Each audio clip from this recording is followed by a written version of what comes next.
Hello viewers, আসসালামু আলাইকুম। এই মুহূর্তে আছি ইলিশা লঞ্চঘাটে। তো ইলিশা লঞ্চঘাট আপনারা দেখতে পাচ্ছেন আছে যে এমবি শতাব্দী বাদন, এমবি আলো আলী 4 এবং এমবি ফারহান 9, তিনটি লঞ্চ। এমবি শতাব্দী বাদন লঞ্চটি দৌলতখাঁ হাকিমুদ্দি থেকে আসছে ইলিশা লঞ্চঘাটে। এখন বাজে 9টা। এখনই ব্যাক গিয়ার দিয়ে চলে যাবে এমবি শতাব্দী বাদন। তারপরে হয়েছে এমবি আলো আলী 4, এটি যাবে 10টা 10-এ ইলিশা থেকে ছেড়ে। পরবর্তীতে আছে এমবি ফারহান 9।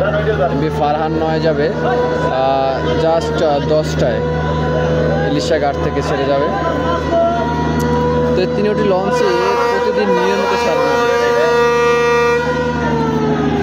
বর্তমানে ঢাকা ইলিশা নৌ রুটে রাত্র ভাড়া চলতেছে মাত্র 200 টাকা পার। শতাব্দী বাদনে 200, আলো আলী 4-এ 200 এবং ফারহান 9-এ একই ভাড়া 200 টাকা।